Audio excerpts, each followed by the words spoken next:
Oh, yeah, we're back. First weekend of football. Welcome to Lock, Loaded, and Goated. I'm your host, Branden Andrews. With me, as always, is TP, Tony Pardo, Jeff Riddle Jr., and Big E. That's Jordan.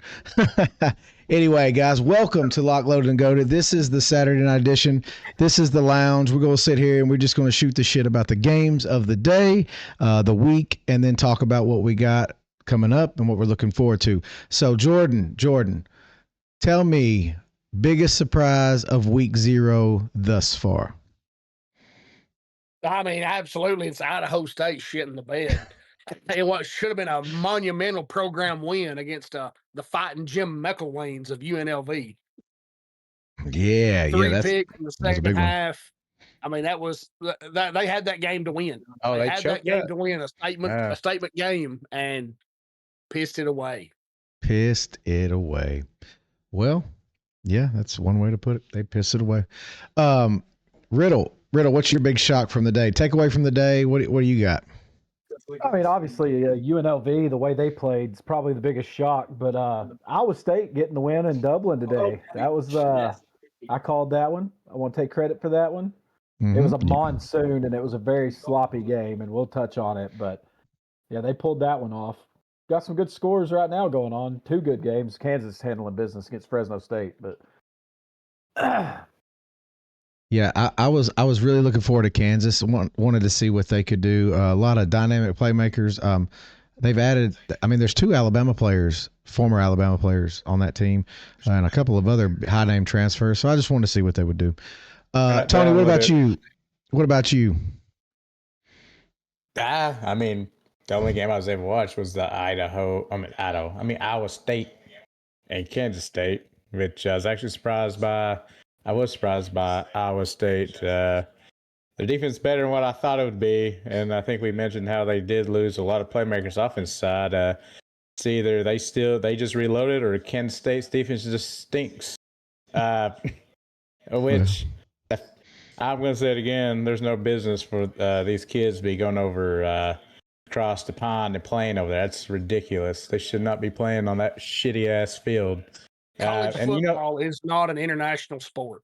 Yeah, these people, come on. These people don't care about college football. If they show up, they're there to party and get drunk and have a good time. That's all that is. Did you guys hear the stat today where they were talking about that field was a converted rugby field and it was the oldest rugby field in Europe or something like that? Did you hear that stat? If you're going to have these games, these for college kids, yeah, if you're going to have these games, and these are college kids, and remember, I mean, I guess they're not pros, right? So yeah. Hey, some of them might be making more money than other kids, but shouldn't they be worried about player safety and all that crap? I mean, and to interrupt Tony, we have a long-time listener. He has now officially joined for the first time in 2025. Kias is in the building on the purple. Kias, this one's for you, buddy. This one's for you. Welcome, Kias. Welcome back. He said the intro was legit. Thank you. We are trying to take that next level, sir, that next level. And we are excited to have you with us and appreciate your support as always, man. So I just wanted to give a shout out. The dude was with us all year last year. He's definitely worth our time. Yeah, Tony, I agree with everything you said on that field. That field, it did not look like it looked like a high school field, if we're going to be honest. It looked like old Warren County was going to run out the fucking tunnel. Shitty high school field. Yeah. Well, and not only that, but why in the world? So I couldn't even tell if they were inbound, out of bound. You couldn't tell I don't know, where man. the hashes were. Paint's $3 a can.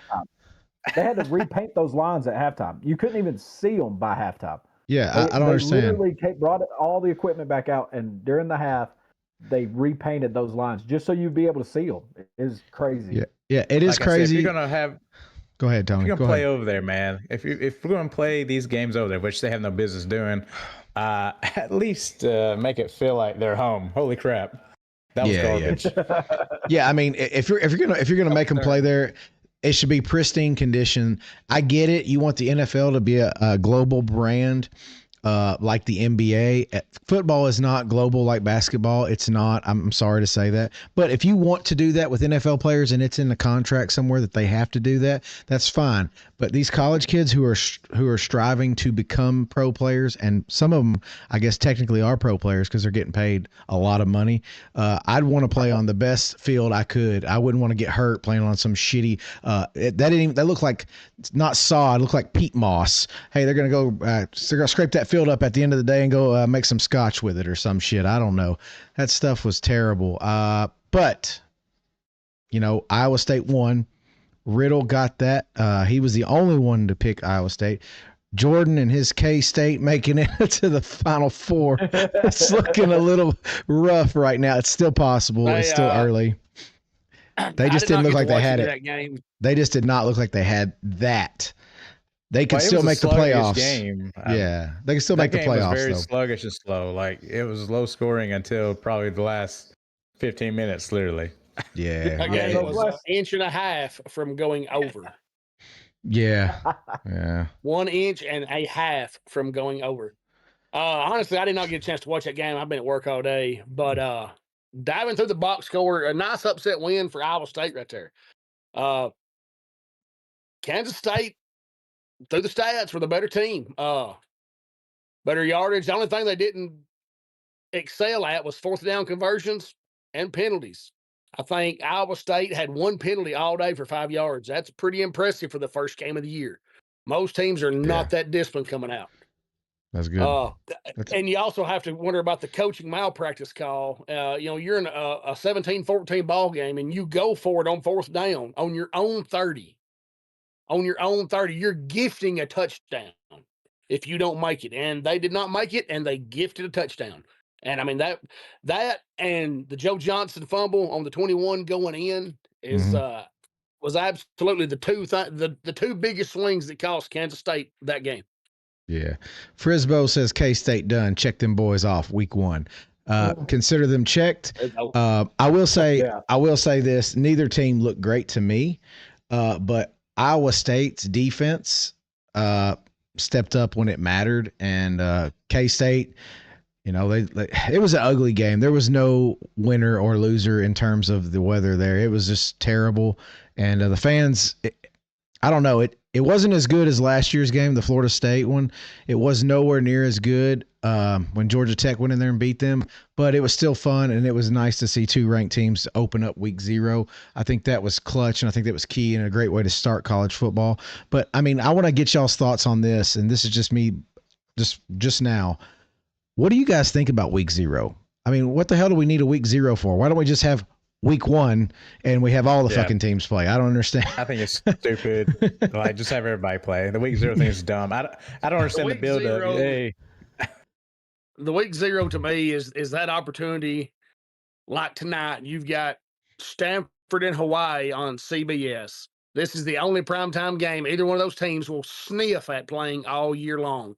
It's something to put on TV to fill a week where they're not putting up paid programming on a Saturday night. That's all it really amounts to. It's Kansas.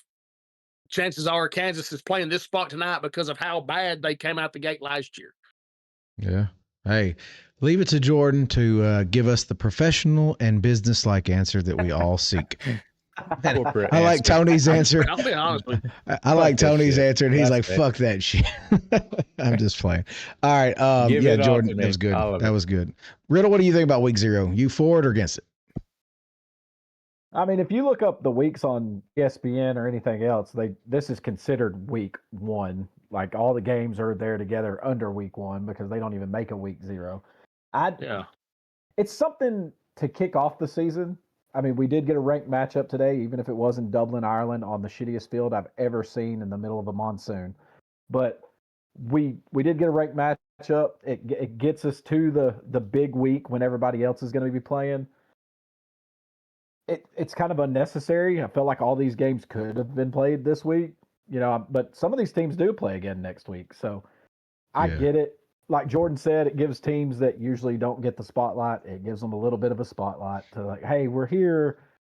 Now go watch everybody else. We still exist. Yeah, we'll forget about them next week. Don't forget us at midnight next Saturday. Honestly, honestly, week 0 has turned into like a Vandy or Hawaii showcase over the years because they're usually the ones that kick off week 0. And it seems like every year Hawaii's got the prime time night game, even though it started at like 2:30 in Hawaii time. But Yeah. it's unnecessary, but it's okay at the same time. So Frisbo in the chat says, I personally call week 1 week 0 to line it up with my big game calendar with the NFL on it. That's an interesting approach. I mean, that's interesting. So what is this, week -1 for you, Frisbo? I'm just there's nowhere else to go. College football. Yeah. It I mean, goes downhill. Hey, and a lot of people play fantasy, and a lot of people do all the fantasy stuff. So I understand the NFL takes a little bit of priority. We all just root for teams on Saturday, but fantasy is a whole different monster, and we usually root for players in the NFL these days. But it's an interesting way to do it. I've never thought about that. But okay, so we've already talked. Go ahead, Jordan. You got it. I've got a question. I will throw this out to y'all. I was perusing through X today, formerly Twitter, and I saw a comment made, and then y'all can all take the, put your 2 cents on this, how you think. The comment was made that week 0 should be all the bowl games from last year, all the bowl matchups that are meaningless come January, should be the kickoff games in week 0 every year.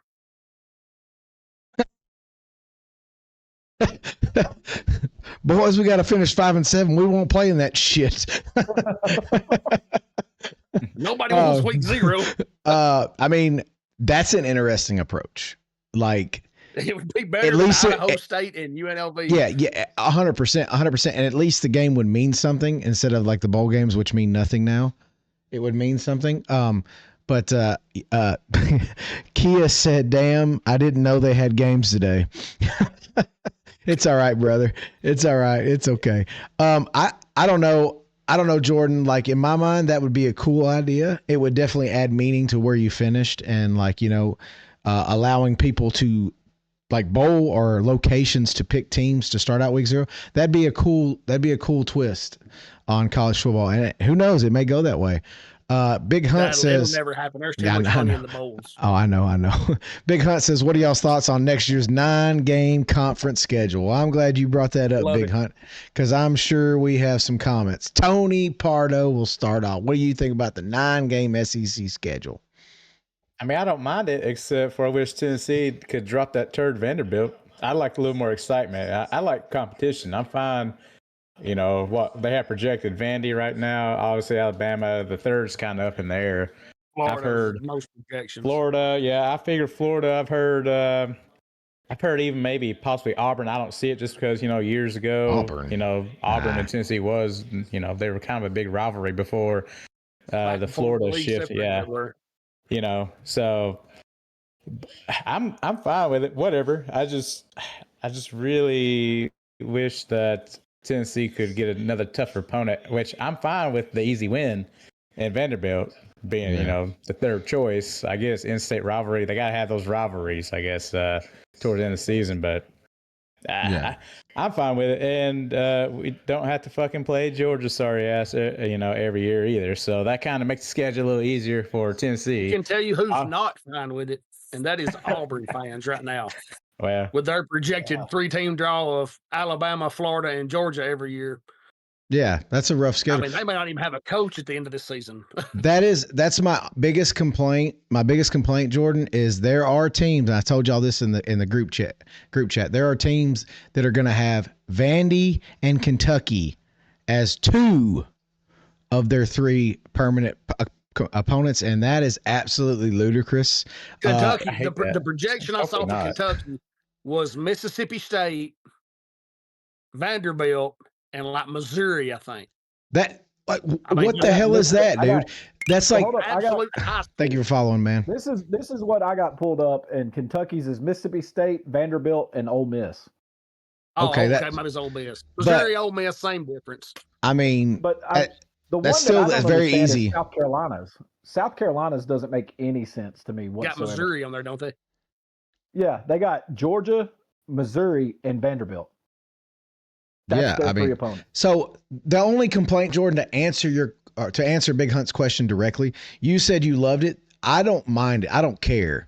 The only problem I'm all is for it. they need to do the matchups fair. I don't know how they do that, but I'm going to tell you this: like we talk about, Tennessee and Auburn are not going anywhere for Alabama, just like the Gators and Alabama aren't going anywhere for Tennessee. That third game is a toss-up. It needs to be something that's relevant. So if you were to say Vandy, Tony, that makes sense because it's an in-state rivalry.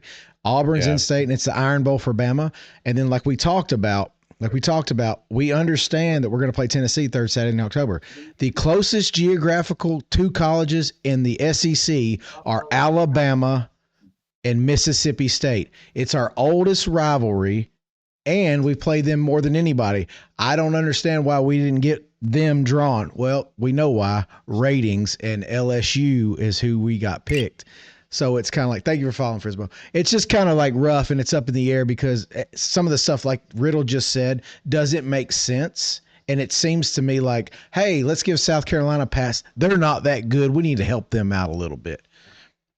Another one that really just jumped out at me that I didn't see in here on these permanent opponents, that it kind of sucks because historically, especially over the last decade, this game, when it's played, seems to be a great game. Something always happens.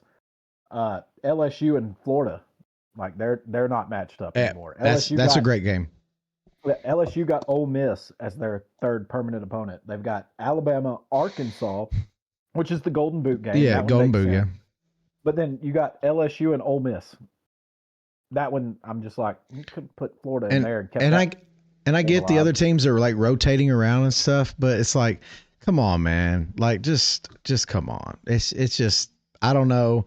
So I know why we did it. I understand. And to be honest with you, it will draw in more revenue for the SEC to play the 9th SEC game. We'll get more revenue. Our TV contracts will be bigger. So what the hell was that? Why didn't they? I don't understand. Why didn't they just do the 3, staple games in my ears. and then your your in-state rivalry? Why didn't they just do that? What? I'm sorry, Tony. I was, some sound just went off in my ear. I don't know what the hell that was. All right. I'm saying I don't understand why they just didn't do the 3 main staple games and then just keep like your in-state rivalry very last. I don't know. I said, I would have been fine with Tennessee dropping Vanderbilt. Like they need us. We don't need them. That's the only time people talk about them. If you look, Texas has got the old Southwest Conference lineup with Oklahoma, A&M, and Arkansas. Yeah, I mean, and days. and that does mean something. Michael Balsamo says Vandy 1000, Bama 0. Vandy, we fucking turned. Okay. Come on back, buddy. Again, you don't have to be smart to go to Vanderbilt. You just have to be delusional. Yep. Just listen to the quarterback. Today, oh my I was gosh, talking about that today about that game, and Vandy going to Tuscaloosa this year, they're liable to lose by 70. Dude, because Bama's gonna be coming out for blood after last year's game. It's different. Yeah, after that debacle. So if it's one thing that Bama has proven, it's never easy for anyone to go into Bama and win. I'm not saying that it's impossible. I agree it's not impossible, but it's not easy. I'm saying it's impossible for Vanderbilt. I'll say it. Oh yeah, it's definitely impossible for Vanderbilt. Pavia, yeah. He got us last year, and Milroe's 2 turnovers gave them that.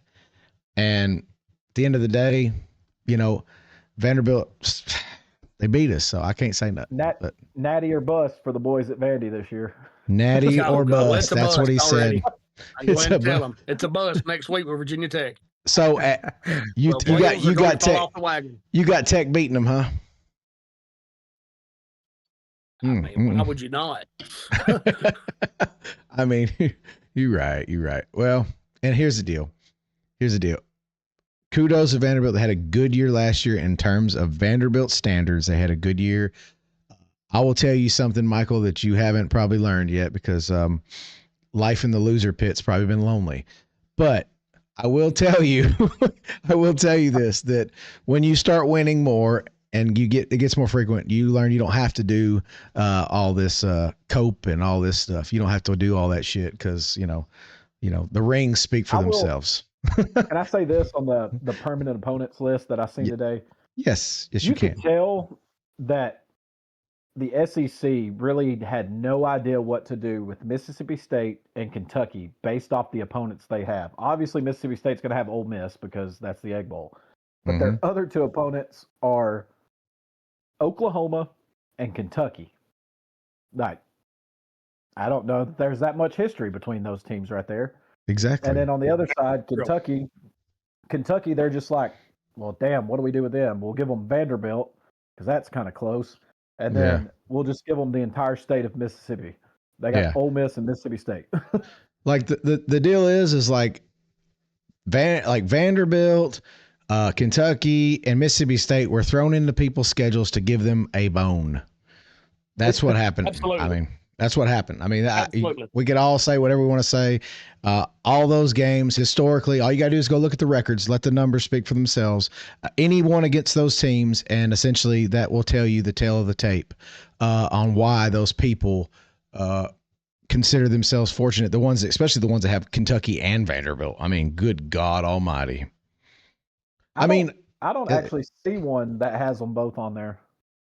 All right, so maybe I think they tried to split that up, but I mean, if you get either one of them and say Mississippi State, I mean, it's the same. Yeah, they're setup. all the same. Yeah, I mean, Mississippi State will find one player, a running back or a quarterback once every 100 years. It's like a Dak Prescott that just kind of changes things, but for only a small window.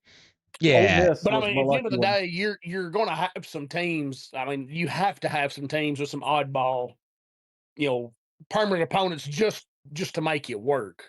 Yeah, so I mean, I'm glad they did that with quote unquote the lesser teams in the conference than with the top side of it. They tried to keep everything as good as they could for the top side, and then the bottom is just kind of you had to go where you fit, get in where you fit in. So Michael says what it looks like they did. Yeah, Michael says play 9 games, conference games like everyone else. We don't care what other people do, Michael. I don't know why. That even we don't care. I will tell you that the only reason we're doing 9 conference games is because the revenue that it'll bring for TV contract renegotiation. I mean, looking at the business side of it, that's strictly it. Nobody cares. The Big Ten has Northwestern. They've got doormats that literally got pooped out into the conference. They're very top heavy, Vanderbilt is perennial doormat, and Vanderbilt had a winning record last year. So again, SEC, like I said, they have very, very high ceilings, and they also have a very good midsection, and that's why the conference has always been considered superior. Here lately, we got to win a title this year, though. We got to get the Big Ten out of there. We got to get this shit. We got to shut this shit down. I don't care who it is. We got to nip this shit in the butt. I'm tired of hearing about the Big Ten winning the last 2. One of them was by a bunch of fucking cheaters. And Ohio State got hot. I mean, I don't know what else to say. I want to cut in. That Ashland from Michigan lit a fire under them. Kansas Fresno State game has went final, and Jalen Daniels' final line was 18 of 20, 176 for 3 touchdowns, and then he had 47 yards rushing to go with it. But Kansas won 31-7. They did cover. Much better start than they had last year. What was the how much rushing yards did the running back have? It just seems low. But it seems low. As a team, though, they had 207. They had one was 69. They distributed it well. Yeah, they had. I just expected more. 7 different people had a carry in that game for them. Okay. I expected more from him in this game. Oh my God, Hawaii with that. Did you see that? Oh my gosh. Anyway, Hawaii is probably going to beat Stanford. Stanford looks like they're lost without a puppy. And, man, they got a long way to go to get back up at the top. I'm going to tell you what, boys. Our boy D's coming through right there with a repost and a gift. Hey. I appreciate D's. D's, what's up, brother? What's up? Where'd you see that? I didn't even see that. Course today. As long as the weather held up for him. Yeah, well, it might have been better in Kentucky than down there. There it is. Thank you, D's. We appreciate you, brother. We appreciate you. Thank you. For some reason, I can't see this stuff. Thank you, D's. We appreciate everything that you do. And like I said, thank you for staying locked. Appreciate it. So I'm at Roosters eating and watching the WKU game. Oh, who's winning that one? I have not kept up with the Western Kentucky one. I know we picked it. Western Kentucky is up 10 with 14 minutes left in that one. Okay. I stuck to the Stanford at Hawaii. I just wanted to see Hawaii win a game. It's very rare that one of us gets to see Hawaii win a game, mainly because they come on at 12:30 at night. Did you see that game the way it started? No, I didn't get to. I was watching the other one. The Stanford kept the ball for like half of the first quarter and then kicked a field goal. And then on the ensuing kickoff, Hawaii's player called a fair catch at the 1 yard line. And so the ball was spotted there. For whatever reason, I guess they changed that rule where you can't just fair catch it and it goes to the 20 now. But so they had to start on their own. They had to start on their own one. I don't know. I don't know. They started on their own one. The first snap, the quarterback drops back for a touchdown. Gets hit, fumbles. Stanford picks it up for a touchdown. They were down 10-0 just like immediately, and now it's 14-13 in that one. So they showed hope. And then their fans were over there cheering and going on, and then here's Hawaii we didn't fly grounding. 6 hours for nothing. At the moment, though, we've still got the cover in that one. So yeah, that's true. That matters. That's true, baby. Everybody but Jordan. That's all that matters. Hawaii. Well, it's okay. I'm okay. I'm still confident in them. Kia said, did they change? There's a right side and the wrong side, and the right side doesn't always cover. We saw that today with Kansas State. So it happens. He said they changed the fair catch. Kia said they changed the fair catch. If they did, Kia, that's news to us. I don't think any of us were aware of that. Go ahead, man. I did not see that. But yeah, the kid sitting there on the 1 yard line does this right here and catches Apparently it was news to him too. Yeah. They spotted it at the 1 yard line. All right. Hawaii kicked the field goal, so it's 17-13. Dees, are you saying, pick? West Kentucky just got a pick. I guess we should be watching this game with him. So UGA 2030 schedule will consist of 9 conference games: Clemson, Ohio State, and Georgia Tech. That is a man's schedule. That's the mannest schedule I've ever heard on the history of football. I don't care. Well, there was one other one that I heard, but it was like back in the 80s, and it was like Bama playing Notre Dame, Penn State, and Ohio State out of – yeah, I think so. Because what's going to happen is Georgia's going to be like, hey, we're not doing this. Wins matter. And why are you going to do – because you're not going to make it through the conference unscathed, not with a 9-game schedule and us beating the hell out of each other. It is still possible, but it's going to be more unlikely if you're playing that schedule right there. What are your thoughts, Riddle?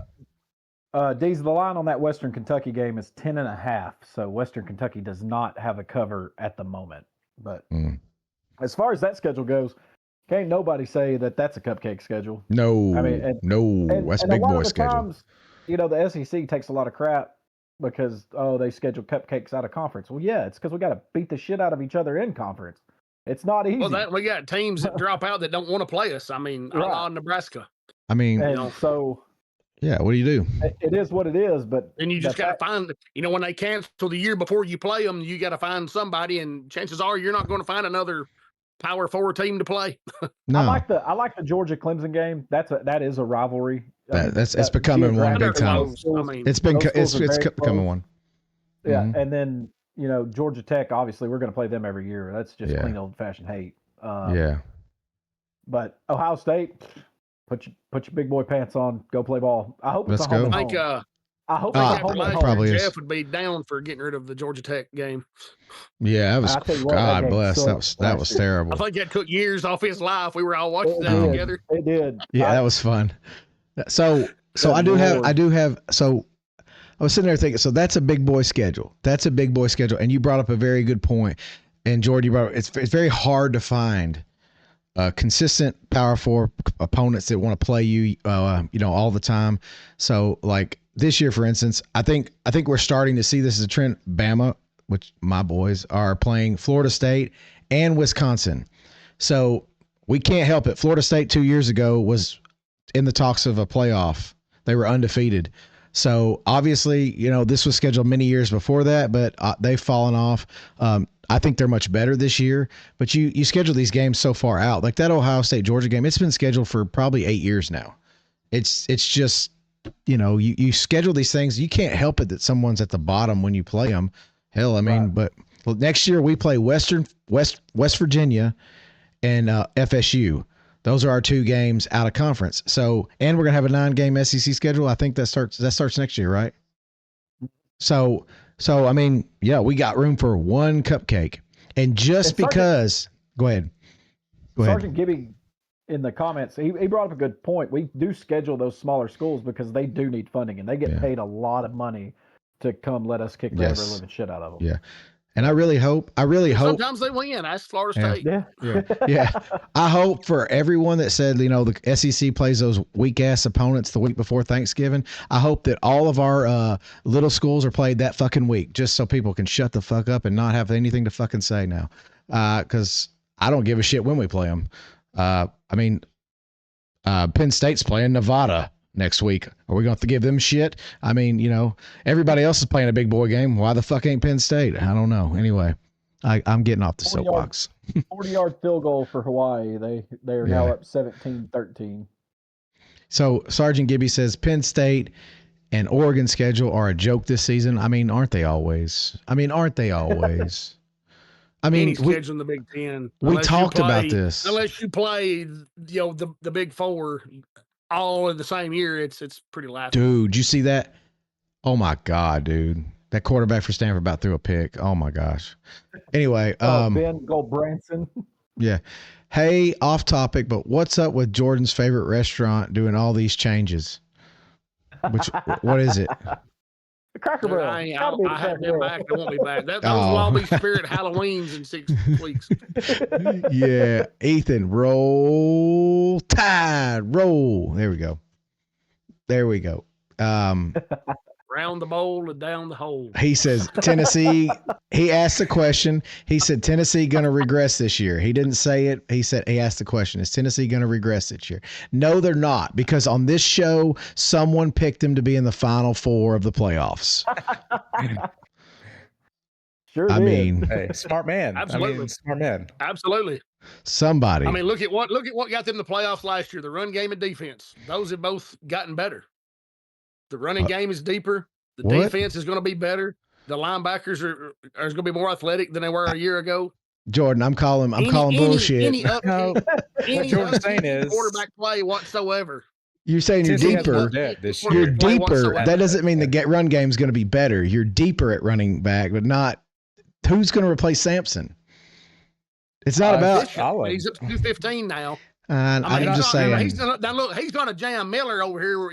Like I told you, Stiff is a 3-dick dog, and now he's out 4 to 8 weeks because he's hurt. You really gonna be mad. You're gonna be mad when you see the backup 244. You're gonna be real mad. Runs a 4.4. Did Eddie Lacy have another year of eligibility? I mean, fuck, that kid's eating himself out of college. He came out of Mississippi, baby. He's another one of them. He should have been a linebacker. He should have been a linebacker like Derrick Henry. Western Kentucky just scored a touchdown. They're now up 41-24. Yay, good job. And then I just had a breaking news come over. It's not college football related, but it is football related. Shiloh Sanders was just ejected from the preseason game against the Bills for throwing a punch at tight end Zach Davidson. What an idiot. Who? So let's see here. Shiloh Sanders. Ethan says, big question at quarterback for Tennessee. They believe Tennessee will be better. The only thing I will say is the positive of Nico, and I don't care what anybody says, including Tennessee fans, he did not turn the ball over that much. He did not turn the ball over. You say stats don't lie. He didn't turn the ball over.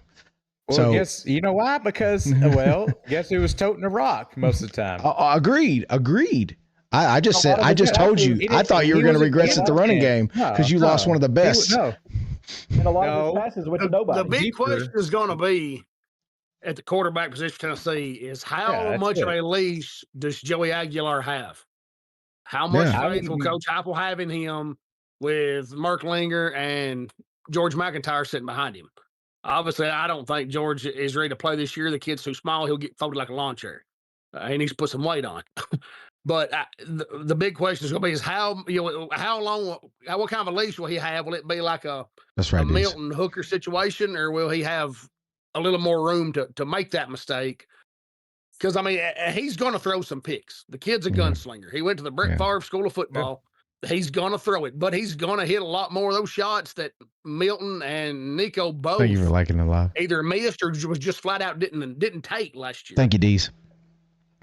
So, I'm sorry. Ethan did say you lost your QB coach to UCF, and you're correct, Dees. He only threw 5 picks last year, which is significant because then it could have been the other way. You could have had a Milrow and just throw into the other team as much as you he can. only threw 5 interceptions, and who were those 5 interceptions thrown against? I haven't looked at it, but I don't know. I can give you a damn. It was against good teams. Oh yeah, I mean, not, I got you. I mean, probably. He shit on these, Tony, like middle school teams. Tony, you could have had a quarterback that threw interceptions to shitty teams. That's what I had. So I mean, at least he's only throwing them to good teams. Can I say this about the coach leaving for UCF? Yeah. Yes. It's kind of like Kirby at Georgia. Yes. Kirby's the head coach, but I guarantee you he still runs his defense the way he wants it. I agree. I don't care who the coordinator is there. It's going to be the same thing at Tennessee. And Dee said it before I could cut in and say this. Josh Heupel was a really good college quarterback. He knows that position at that level. Mm-hmm. Yep. His offenses have put up points everywhere he's ever been. I promise you, Heupel has a hand in that quarterback room, and a big one at that. So, yeah. Again, it's one of those positions where you could have any coach in there, and Heupel's going to be like, hey, this is what I want to do. Let's do it this way. Hey, Riddle. Yeah. Riddle, what I want you to do is I want you to look up Nico's TD to INT ratio against the big dog teams. That's what I want you to look up for me real quick. I want to know. I want to know what Tony, his touchdown to interception ratio was. You would have been better off. Georgia, Florida, Bama. I mean, Let me know. Didn't he throw 2 against Pardo? I want to know. That's what matters. Y'all guys want to speak about, he only had 5 picks. Okay, let's go look at the TD to INT ratio here against the really good teams that he's got to beat. I don't care if he's a kid. To Brandon's credit, I don't think he threw an interception against Vanderbilt. That's right. That's right. So I win already. I win already. Go ahead, Riddle. If you're ready. Yeah, go. Yeah, Sorry. I want to hear it. 2 in the season opener against North Carolina State. 1 against Florida, 1 against Alabama, and then 1 against Vanderbilt, the last game of the regular season. Damn. That one against Vanderbilt was a pick 6, wasn't it? Because that was part of their little flurry early that gave them hope, and then we just. So there was several. I know they returned to kickoff. Did you notice? Yeah, they had to kick off too. Did you notice who he didn't say, Tony? He didn't say Ohio State. He didn't say Ohio State. He also had 0 touchdown passes against Arkansas, Florida, Georgia, Ohio State. But hold on. Nobody did anything in some of those games. Oh, he's not done. Let him finish. Yeah. And then he had 1 touchdown Thank you for following, pass Spotter. Kent State, Oklahoma, Alabama, Kentucky. It's not going to cut it. I mean, not going to cut it. I mean, and y'all are telling me that Joey Aguilar is not an hold upgrade on. over that? So I'm going to ask this question, Riddle. I'm going to ask this question. I agree. Heupel is like Kirby. I do agree with that statement. That's 100% correct. Heupel has lost a step since Golish left for UCF. Or was it? Where's now? I'm sorry. What's the school he's at? Golish. USF. Sorry. Yes. Yeah. Dude, and I agree. It's changed a little bit. That's all I'm saying. As a head coach, that's why you have those coordinators. Those are their certain teams on the field. They're doing the things, but just like with Kirby and his defense, it doesn't matter if it's Tucker in there or whoever they have in there as the defense coordinator. Kirby's going to have his vision and be like, look, this is what I want to implement. It's your job to implement that. That's right. Yeah. You figure it out.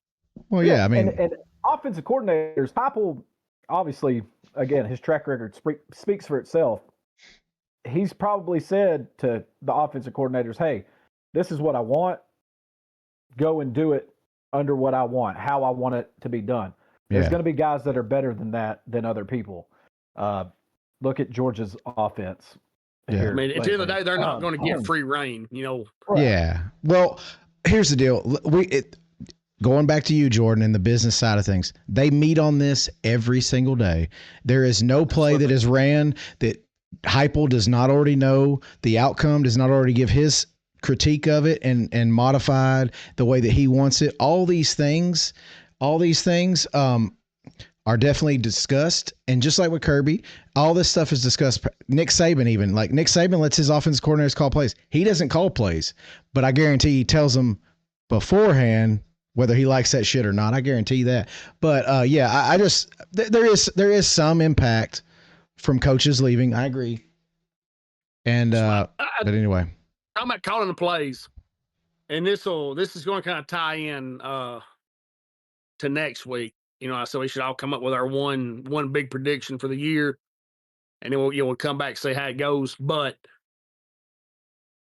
have y'all seen the debacle that's going on at Auburn right now? I mean, they have basically 4 coordinators calling plays. One guy for first down, yes. One guy for second down, and they wonder why Jackson Arnold needs to be read the little engine that could every night at bedtime to try to build his confidence. Dude, I don't know. It's going to lead into my one big prediction for this season. Hugh Freeze does not have a job by the Iron Bowl.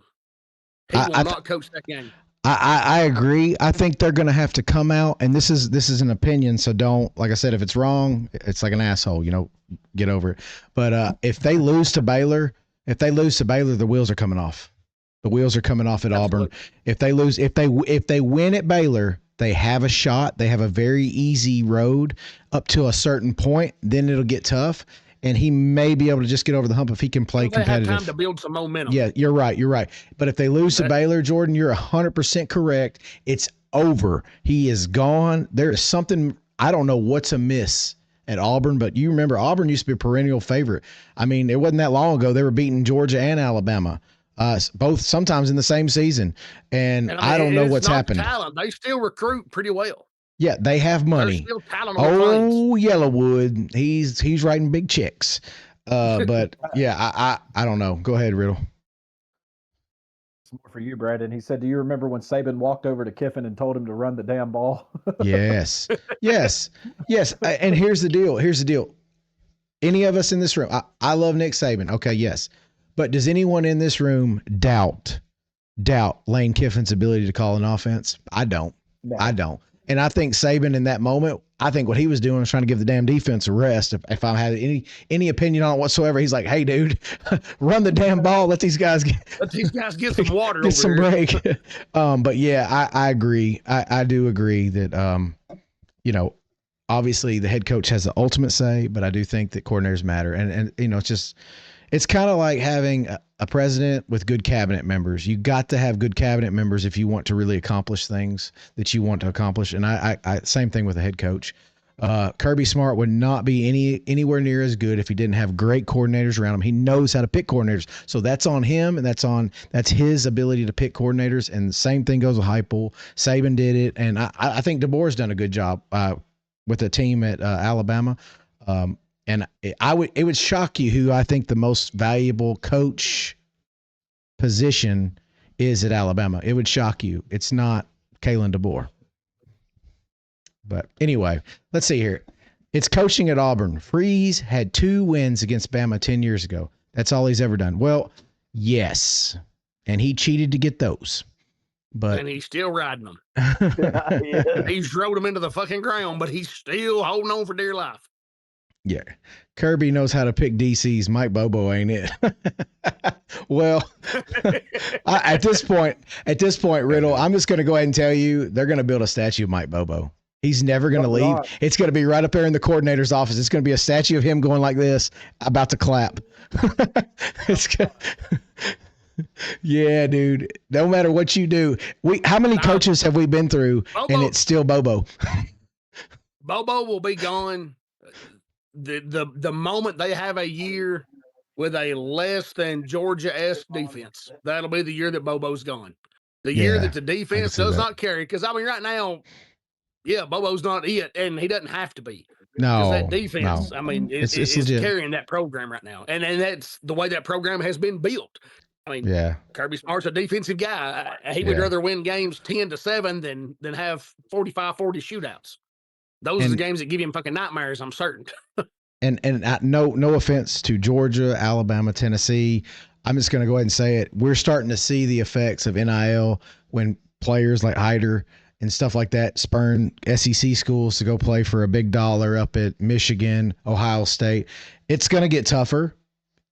we're going to get thinned out a little bit, and it's going to come back down to the X's and O's, and that's where the coordinators come in, like we just talked about. But it's definitely things are changing, boys. Things are changing. So here's Georgia is always going to have a solid defense. I agree, and is it always going to be the best? No. And I do agree with Jordan there. Bobo he'll be walked out then, and it'll be time for a new leaf, and it'll be interesting to see what Kirby does, because Kirby's always picked coordinators that complement his defense, much like Saban did, and Saban had to adjust by going with someone like Kiffin. I don't know if you guys remember that. It was before Kiffin. It was just run the fucking ball, and I haven't seen that from Kirby yet. Now, granted, you have generational talent. You have generational talent come through there, Riddle, that definitely made it seem that way. And that was some of the best teams that have ever graced the football field. So, well, it's like last year's team, and I'd looked this up too because I was interested, because I knew they struggled running the ball last year, and they had a very not like seniors, but like they had a very depth line. I know they dealt with injuries just like anybody does at times, but I looked it up, and you were talking about the generational talent that was there in those years, like 2023, Bowers and McConkey were still there. Georgia ran for 813 less yards without those two last year than they did the year before with them. And I know having guys like that does open up the run game to an extent, but that was Georgia's biggest problem on offense last year, is they could not run the ball. And I touched on that a couple times last year, and I'm hoping that they're able to run the ball a lot better this year, because you're going to have to be able to run the ball to open up the passing game for, Gunnar Stockton and what you're gonna have to help them. Yeah, it's going to have to happen. So I mean, we'll see early on how they look. I mean, you're not going to get a very good look at it week one, because I expect them to beat the piss out of Marshall no matter what. Yeah, and you're going to see a lot of different. I think Marshall still covers that game. They very well might. Yeah, Kirby went to that Nick Saban school where you hang forward and then you shut it down. Yes, and if Marshall scores a single time, they cover. I couldn't tell you how many times I told Tony the last couple of years in the Biscuit League, don't take Georgia. This game, they're not going to cover that spread. And he'd take Georgia. And then he'd come to me bitch about it. So I told you not to. I didn't even take one. So Sergeant Gibby said 31 points per game last year. The first half was terrible, even in every game. Gibby, I'm going to hand this one over to Tony, and I want him to answer this question for me. Who was worse in the first half, Georgia or Tennessee? Tennessee. Tennessee went almost 3 games without even scoring in the fucking first half. Yeah. So even though we got some Bulldog fans complaining about Bobo or Dodo, whatever y'all want to call him, it wasn't nearly as bad as it was last year with an incompetent quarterback. When you have an incompetent quarterback at the position, you're probably not going to score many points, especially against teams that actually have, a decent defense. So Tennessee was putting up goose eggs. They're putting up goose eggs in the first half. I guess people forget this shit too. Act like Nico was really good. He wasn't, but I didn't say he was really good. I just watch all these games. I didn't say he was really good. I'm talking about. So, I didn't say he was good, Tony. I never said that. I just said he didn't turn the ball over. We're over here talking about. We're over here talking about fucking. Oh, he only threw 5 picks. What do you do offensively? We'll see what happens this year with a subpar team, with subpar talent compared to what he had last year out there. Now, granted, the receivers weren't that great for him last year. No. But he had key moments. He had key moments. UCLA for certain. Yeah. He had moments he could have hit a motherfucker wide open downfield, but he pissed his pants. You're right. You're right. 100%. The moment was too big. So moment too big because my pants. Riddle, this is for you. So you have Kirby Smart. You have the head coach, one of the best in college football. So you have him. And you got Bobo. Who's the D coordinator? Schumann still? Is it Glenn? Yeah. Okay. Do you consider your coordinators as good as Tennessee's? And I don't even know who their offensive coordinator is. But I mean, they got Banks on defense. Okay, they got Banks on defense. It's pretty fair, right? So Schumann's been around Kirby. He's basically been Kirby's right-hand man since they were at Alabama together. I mean, Schumann's been around. He's learned how to call defense watching Kirby do it. He's learned from Kirby every step of the way. So if you don't have Kirby as the DC, Schumann's a great one to fill it in because he knows everything about the way Kirby does things. Yeah. And it works. I mean, Georgia's defense is never the problem. No. Now, offensively, and I saw Big Hunt say this earlier in the comments, and it is true to an extent. Bobo runs an offense like it's still 2012, and you have to adapt in this game. This game is ever evolving. The offenses are always evolving, and you have to find ways to be creative and get guys in open space and everything. And that, I know this drives Tony crazy when Tennessee used to do it, but that you're doing quick screens or little quick outs as an extension of your running game. That's all fine and good if you have the playmakers out there to do it. If you have a Brock Bowers, or if you have a Ladd McConkey, or you have a Kyrus Jackson from back in the day that was a little bit quicker, that can get in space and make plays. Georgia doesn't really have that standout guy right now. You know, and so that stuff doesn't work. And especially if you can't run the ball, then that stuff's definitely not going to work. So you've got to start opening up down the seam. You got to start opening up down the field. You got to find ways to evolve with that offense. And I do think there was times last year that Bobo would get stuck in the mud and get stuck in old habits and try to play it safe in certain situations where we needed a good sustainable drive to take some time off the clock in certain situations. And I mean, we're really complaining about a guy, an offensive coordinator that, you know, has had a really good season and has a really good history. It's just not what people are used to seeing. It's not a Lane Kiffin type offense. It's not a Josh Heupel type offense. It's not the fun and gun, high flying, high scoring offenses. It's more about ball control, wearing people down, jab, jab, jab, and then throw a haymaker later on. But you want to know what it is, Riddle? They got to have somebody to blame. In today's, oh, absolutely. That's it. That's it. And that's it. And he takes a lot of crap, and the worst part is he took over the job after back-to-back national championships, and he doesn't run his offense the way those teams did, and he catches a lot of flack for it. I'm not an absolute Bobo hater, but there are times where you can tell he gets stuck in the mud and he plays it way too safe in a drive where you need a 5-6 minute drive. He's going 3 and out, and those kind of things because he's playing it super safe, and you just can't do that in college football anymore. From the outside looking in at Bobo, the biggest thing he doesn't do as an offensive coordinator is put teams away. Right. When he has the chance to put points on the board and finish the game, that's, like you said, that's when he goes 3 and out. And now your defense, which is good enough to hold out and still win that game, but your fans are getting a lot more stress put on them because instead of going out here and getting this score that, you know, most other teams would do, especially with the talent on the field, he finds a way to make games more interesting than they should be at times. As well as I do, in those close games like that where you have a chance to put them away, you have to do it. I mean, if you give Lane Kiffin, Josh Heupel, Alabama with, you know, DeBoer now, thank God Saban's gone, but that still hasn't changed anything for Georgia.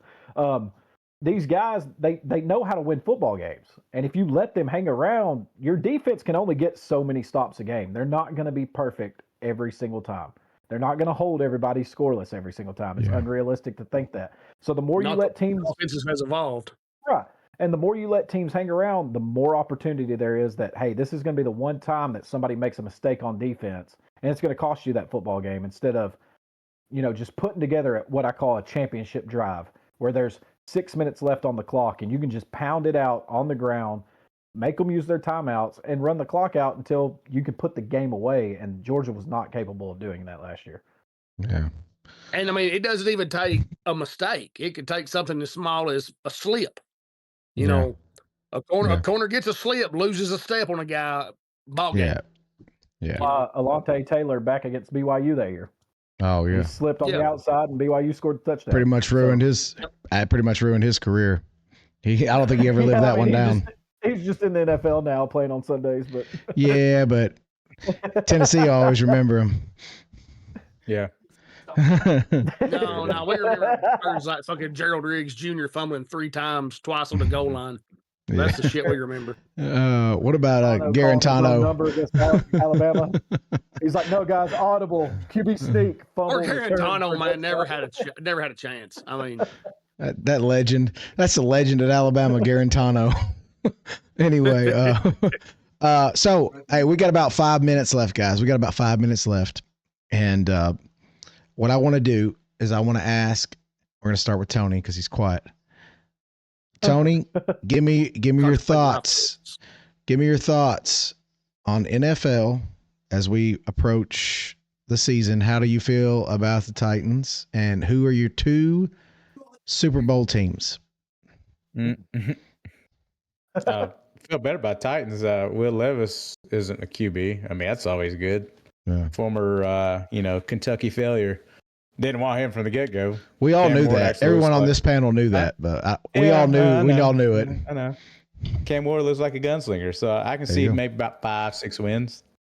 Okay, I'd be fine with that. That'd be more than last year. Got to have something to build on. I think Cam's going to be okay. I think he's going to be okay. Anything outside getting the number 1 pick's a win for Tennessee this year. So Tony, Super Bowl picks, go. Oh, Jesus Christ. Too early to call. I know. Anyone but fucking KC. I can give 2 shits. I'm tired of their asses. Just pick 2 out of your ass. Come on, let's go. Oh my goodness. I'm gonna pull Jordan, Tennessee Titans, and you ain't pulling me. I believe you're even in the realm of possibilities. Well, it's gonna be no one from the AFC South representing the AFC. No, it will not. See, you got the West, obviously KC. Nah, I'd like to see the Chargers. I mean, it'd be cool to see Chargers, but I don't know. I don't like Herbert that much. It's still probably gonna be somehow fucking KC. So I'm just gonna put them there by default. NFC, I feel like it's a little more challenging, and I'm not gonna say the Eagles. I feel like they might have one of those Super Bowl hangovers. I'm gonna say. Damn, I don't know. It's tough. It's too early. Too early to call. I don't know. Okay. All right, we're not gonna make a pick. I'm gonna say Minnesota. Fuck it. Minnesota. All right. Even though, Okay. hey, it's a random ass one. And JJ McCarthy, I don't know about him. Who knows? He's got the weapons around him. Riddle, you get 1 question, then your 2 teams. Your question is this the year that Joe Burrow gets back in Joe Burrow form and becomes a top 3 quarterback? I mean, if he could stay healthy, he could, but I don't know. I mean, Burrow came out of the gates hot. He's got the receivers, Higgins and Chase. He's got the weapons there to do it. The question is if he can stay healthy. He's got the talent. But he could have won MVP. What the fuck? He could have won MVP. It's always about staying healthy with him, though. And I like Burrow. Joe Shiesty, he's got the weapons. They got the offensive firepower. Yeah, but he needs that first-round matchup with Tannehill's turnovers. Yeah. Can't get those every year. My 2 teams that I would like to see play for a Super Bowl, and I'm going out there, Detroit and Buffalo. I'd love to see. That's exactly what Big Hunt said in the chat. So those are good ones. That's what everyone wanted last year. Those are good ones. Didn't happen. And it's just because, Buffalo, they've got a 30 for 30 on their 4 falls of going 4 straight years and never winning. And then, Detroit's always been the cellar dweller of the NFL. And that Super Bowl would be the lovable losers bowl. Yeah. I mean, it would be fun to see 2 teams that, aren't mainstays there get there. I mean, if you're a Chiefs fan or a Philly fan or whatever, you love what those teams have been doing for a while now. But, I'd like to see somebody else get there. Minnesota's another one, like Tony said. I don't see them getting there, but they got the weapons. Who knows? I mean, Joe Burrow did it. Well, his second year in the league. Touchdown, Stanford. Touchdown, Stanford. It's all about that Michigan quarterback they got up there now. Yeah. So he doesn't have any signs. Jordan, hold on. I gotta make sure the live don't go off. He's about to say the Indianapolis Colts are about to be No. Jordan's got a question. He's got a question first. He can't say Colts. Jordan, this is your question. Who wins an MVP first? Hurts or Goff? Oh, Hurts. Okay. I'm just asking. Hurts, hands down. The only reason I think Goff, my the only reason I two- think Goff is because he potentially the offensive weapons around him, but Hurts has got him too, so it doesn't He's got the matter. weapons, but, Yeah. but Go he ahead. tends to shit the bed, 2 or 3 times a year too. Yeah, go ahead. Super Bowl matchup. I'm gonna get a little out there, but not too far out there. I think this legitimately could be a matchup this year if things fall right. I'm gonna say the Denver Broncos and the Washington Commanders. Holy moly, dude! You went left field for real. You hit it Washington's up there. They're gonna have a pretty good squad this year. You hit it over the wall at Fenway. I mean, okay. My two. Time out. What? Time out.